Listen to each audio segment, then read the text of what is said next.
Is this some kind of joke? The voice, sharp and laced with the unearned confidence of youth, sliced through the desert air. Corporal Evans, barely out of his teens but wearing his Marine Corps uniform like a suit of armor, gestured with a dismissive flick of his wrist toward the rifle resting on the shooting bench. "Sir, you can't be serious about bringing that thing here." Alan Palmer, a man whose 82 years were etched into the lines around his eyes and the patient set of his jaw, did not turn his head. His gaze remained fixed downrange, where heat shimmered off the baked earth, distorting the distant targets into wavering specters. He sat on a simple stool, his posture relaxed but rooted to the ground. The rifle in question was indeed a peculiar sight. Its custom-built chassis and stock were coated in a flat, non-reflective orange, the color of a construction sign or a child's toy. It looked utterly out of place among the matte blacks, desert tans, and olive drabs of the serious military-grade hardware that populated the long-distance range. Another young Marine, a private first class with a spray of freckles across his nose, snickered. "Maybe he thinks it's a water gun, Corporal, for when he gets thirsty." The small group of them, all crisp uniforms and high and tight haircuts, shared a laugh. They were the new breed, masters of digital scopes and ballistic calculators, and to them, this old man and his garish rifle were relics from a forgotten age, an amusing distraction before their real training began. Evans took a step closer, his shadow falling over Alan's bench. "I'm going to have to ask you to pack up your equipment, sir. This is a live fire range for active duty personnel. We're conducting advanced sniper training. That," he pointed again at the orange rifle, "is a distraction and a safety hazard." His tone was a carefully rehearsed blend of authority and condescension, the kind a young man uses when he feels he has all the power in a situation. Alan Palmer remained silent, his hands resting calmly on his knees. His stillness seemed to unnerve the corporal more than any argument could. It was an unnatural quiet, a reservoir of patience so deep it felt like a silent rebuke. The range, a sprawling expanse of graded dirt and rock carved out of the Mojave Desert, was a place of thunderous noise and precise violence. But in this small bubble of confrontation, an uncomfortable quiet had fallen. Other shooters at nearby benches had paused, their conversations tapering off as they watched the one-sided exchange. The air crackled with a tension that had nothing to do with ballistics. Corporal Evans, feeling the eyes on him and misinterpreting the old man's silence as defiance, pressed on. His voice rose, a clear breach of range etiquette. "Did you hear me, old man? I said pack it up. What are you even doing here? This isn't the local VFW bingo night." He leaned in, lowering his voice to a conspiratorial whisper that was still loud enough for everyone nearby to hear. "You probably don't even have the proper clearance to be on this facility." Alan finally moved. The motion was slow, deliberate, as he reached for his simple canvas range bag. The Marines tensed, expecting him to finally comply. Instead, he drew out a worn leather wallet, the kind that folds over on itself and is softened by decades of use. He opened it and produced a laminated card, his base access permit, and silently held it out. Evans snatched the card. He glanced at it, then did a double take. "This has to be expired, or fake." He turned it over and over in his hands, as if expecting the plastic to dissolve and reveal the deception. The name read Palmer, Alan J., and the credentials, to his visible frustration, were all in order. He shoved the card back at the old man. His inability to find a legitimate reason to eject him only fueled his irritation. "Fine. You have access," Evans conceded, his voice tight. "But that doesn't mean you can play with your toys here. We have a 4,000-meter target set up for our final qualification. It's a multi-million-dollar sensor suite, not a backstop for your personal science project." He gestured downrange toward a target so distant it was an almost invisible speck to the naked eye. "We're pushing the limits of modern technology here.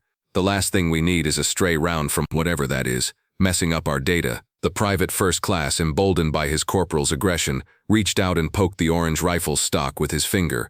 "Feels like cheap plastic. You probably 3D printed it in your garage." The moment the young Marine's finger touched the rifle, Alan Palmer's eyes changed. For a fraction of a second, the calm, patient gaze of the old man was gone, replaced by something ancient and hard like flint. The desert sun glinting off the rifle's scope vanished, and in its place was the dim, desperate light of a field tent, smelling of cordite and blood. He felt the phantom weight of a wounded comrade leaning against him, heard the distant rhythmic thump of mortar fire walking its way closer. A voice from that other time, young and strained, echoed in his mind. "They're coming, Al. They know we're here. You have to finish it." The orange wasn't for a joke. It was so they could find him, so the rescue chopper could spot him in the jungle canopy, a single point of unnatural color in a sea of green and brown, a beacon of last resort. He blinked, and the memory receded, leaving the bright desert sun and the smirking faces of the young Marines in its place. He hadn't moved, hadn't spoken a word, but a subtle shift had occurred. The quiet dignity now had an edge, a hint of the immense gravity it held in check. Across the range, standing near the tower, a man named Gunny Miller watched the scene unfold. He was a retired master sergeant, now working as the civilian range safety officer. He'd seen his share of arrogant young NCOs, but something about this was different. It wasn't just the disrespect, it was the target of it. The old man wasn't a typical hobbyist. There was an economy of motion in the way he sat, a profound stillness that spoke of immense discipline.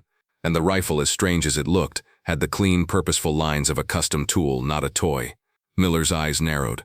He'd seen a rifle like that once before, a long time ago, in a classified briefing about a ghost, a legend from a war that the history books barely touched upon. He looked at the name he'd seen on the sign-in sheet earlier that morning. Palmer, Alan J. The name connected with the half-remembered legend in his mind, and a cold knot of dread formed in his stomach. These kids had no idea what they were doing. They weren't just disrespecting an old veteran, they were poking a sleeping giant. Miller turned, pulling his phone from his pocket. He walked behind the range tower, his back to the unfolding drama, and scrolled through his contacts. He found the number for the base's command duty officer. He was a gunny, retired or not, and he still had connections. He knew this was a massive overstep of his authority as a range civilian, a call he could get fired for making. But he also knew, with a certainty that settled deep in his bones, that it was a call he had to make. "Lieutenant," he said when the line connected, his voice low and urgent. "This is Gunny Miller out at the long-range facility. I have a situation here that you need to be aware of. We have some young Marines from the 1st Recon Battalion giving a hard time to an old-timer. They're about to cross a line, a big one." "A discipline issue, Gunny?" The voice on the other end was professional but disinterested.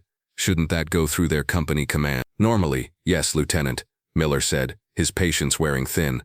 "But the civilian on their range is named Alan Palmer." There was a pause on the other end of the line. Just static. Miller could almost hear the gears turning in the young officer's head. "Palmer?" the lieutenant finally asked, the name sounding foreign. "Am I supposed to know that name?" "Just run it up the chain, Lieutenant," Miller insisted, his voice hardening. "Run it up the chain fast, and tell them it's about his rifle, the orange one." He hung up before the officer could ask any more questions. He had lit the fuse. Now he could only wait and hope the bomb didn't go off in everyone's face. Inside the sterile, climate-controlled environment of the base command center, Lieutenant Harris stared at his phone. Gunny Miller was not a man given to drama. He typed the name Alan J. Palmer's into the global military personnel database. The system spun for a moment, then a flag popped up, a bright red flag. Access restricted, eyes only, 07 and above. Harris felt a jolt, as if he'd touched a live wire. 07, that was a brigadier general. He was a second lieutenant. He stood up from his desk and walked briskly to the office of the base commander, a full colonel. He knocked and entered without waiting. "Sir, you need to see this." The colonel, a man with a face like a roadmap of every desert conflict for the past 30 years, looked up from his paperwork, annoyed. "What is it, Lieutenant?"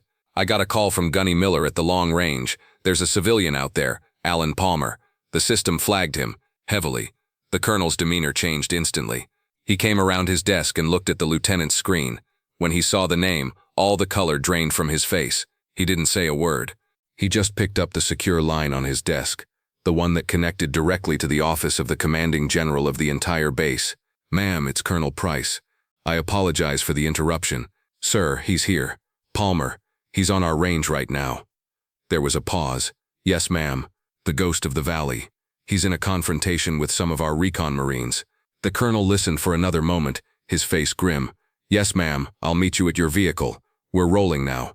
He slammed the phone down and looked at Harris, his eyes blazing with an intensity the lieutenant had never seen before. "Get me the commander of 1st Recon on the line. Tell him his career is on the line. Tell him General Marcus is en route to his location personally, and God help his Marines."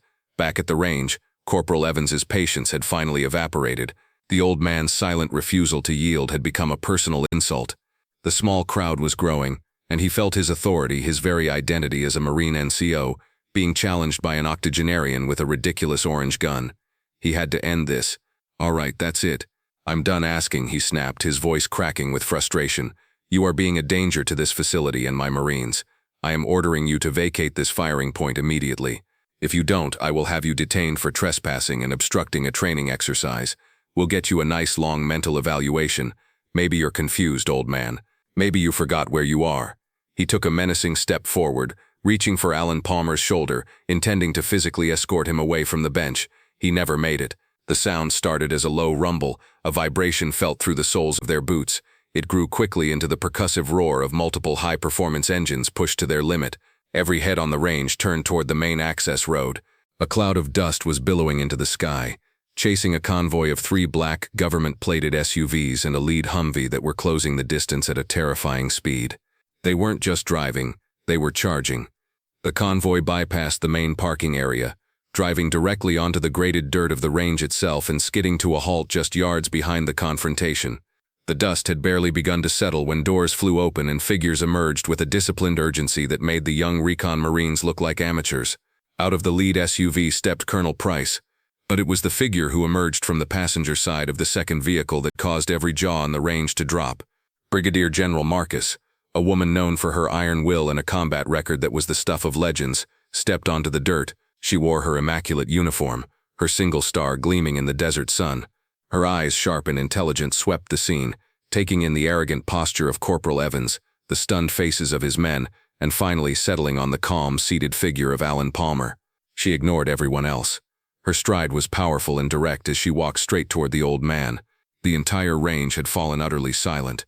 The only sound was the crunch of her boots on the gravel and the pinging of the cooling engines.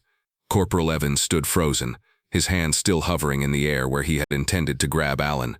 He looked from the general to the old man and back again, his mind unable to process what was happening. General Marcus stopped directly in front of Alan Palmer. She didn't speak. Instead, she brought her heels together with a sharp crack. Her arm snapped up in the crispest, most respectful salute Evans had ever witnessed. It was not the perfunctory salute given to a superior officer. It was a salute of profound, almost reverent respect, the kind a warrior gives to a living legend.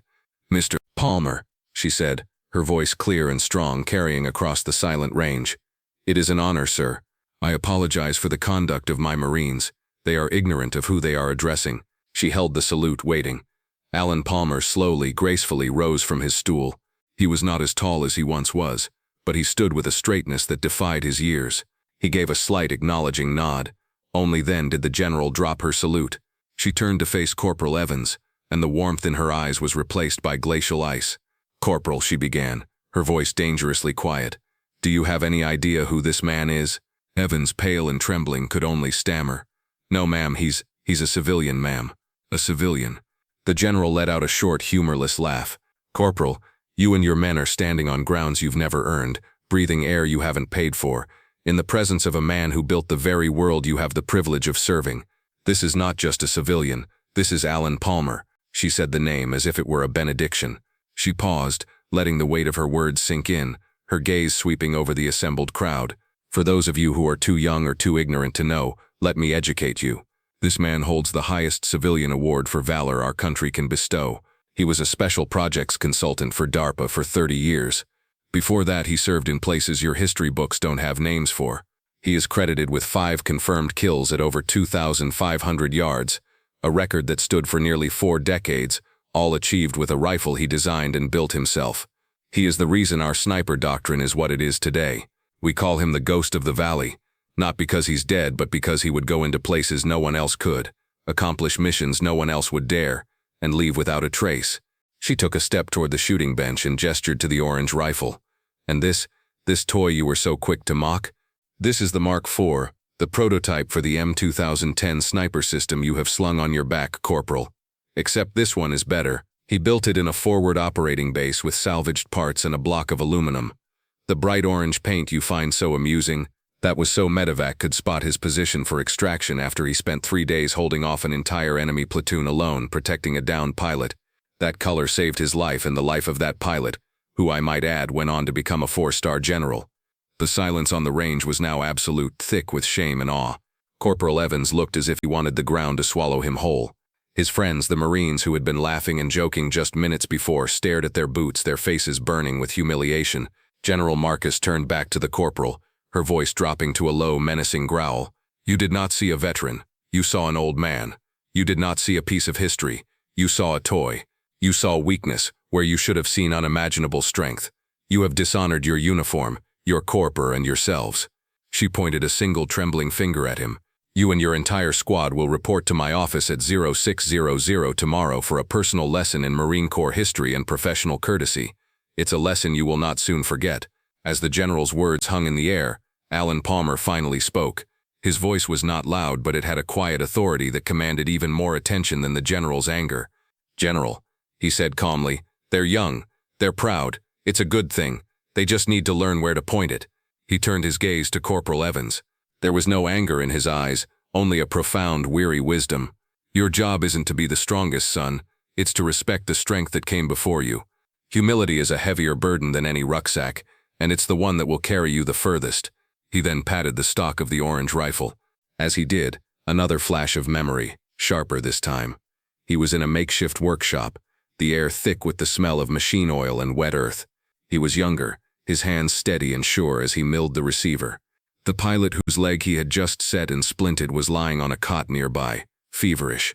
"Why orange, Al?" the pilot had mumbled. Alan didn't look up from his work. "Because I only plan on making one shot," he had replied. "After that I want to be easy to find, one way or another." The memory was a testament to a kind of focused courage that was beyond the comprehension of the young men standing before him. He was a man who had built a beacon for his own rescue or his own demise, all hinging on the success of a single impossible shot. The fallout was swift and decisive. General Marcus was true to her word. Corporal Evans and his squad spent the next month on a grueling remedial detail. They didn't just learn history, they lived it, spending their days cleaning and maintaining historical artifacts at the base museum and their evenings writing essays on the biographies of Medal of Honor recipients. They were humbled in a way that no amount of physical punishment could have achieved. The story of the old man with the orange rifle spread through the base like wildfire, a cautionary tale against arrogance and a powerful reminder that heroes often walk among them, unseen and unheralded. An official base-wide mandate was issued, requiring all personnel to attend a new annual training seminar on veteran interaction and respect for elders. A few weeks later, Corporal Evans found himself in the base library. He was there of his own volition, poring over declassified mission reports from conflicts half a century old. He looked up as the door opened, and Alan Palmer walked in. The old man moved with the same quiet purpose, heading for a section on advanced engineering. Evans's heart hammered in his chest. He stood up, his chair scraping against the floor. He approached the old man, his hands clasped behind his back, his posture rigid. "Mr. Palmer," he said, his voice barely a whisper. "Sir, I wanted to apologize, properly. There's no excuse for my behavior. I was arrogant, and I was wrong, deeply wrong. I am sorry." Alan Palmer stopped and looked at the young Marine. He saw the genuine remorse in his eyes. He saw the boy who had been humbled, and the man who was beginning to emerge. He offered a small, forgiving smile. "I told you, son," he said kindly. "Humility. It looks good on you. You wear it well." He nodded, and the two men stood in a moment of shared, silent understanding. The lesson had been learned. The following week, the range was closed for a special event. General Marcus stood with Colonel Price and a handful of other senior officers. Corporal Evans and his squad were there too, standing at a respectful distance. Alan Palmer was at the bench, lying in the prone position behind his orange rifle. He had been asked by the general to demonstrate what the rifle could do. The 4,000-meter target, the one Evans had claimed was beyond the reach of a toy, shimmered in the distance. There was no fanfare. Alan adjusted the scope, his movements fluid and economical. He checked the wind, his eyes seeming to read the invisible currents in the air. For a full minute he was perfectly still, a part of the landscape. Then the rifle cracked, a single sharp report that was almost anticlimactic. For several long seconds, nothing happened. Then the small distant screen next to the general flashed, a single green light in the dead center of the target, a perfect bullseye, from 4,000 meters. A gasp went through the assembled crowd. It wasn't just a great shot, it was an impossible one, a shot that defied physics and redefined the boundaries of what they thought was achievable. The legend of the ghost and his orange rifle was no longer a story from the past. It was a living, breathing reality they had all just witnessed. If you were moved by Alan Palmer's story of quiet strength and hidden valor, please like this video and share it with someone who respects our veterans. Subscribe to Veteran Valor for more stories of the unassuming heroes who walk among us. Your support helps us continue to honor their legacy.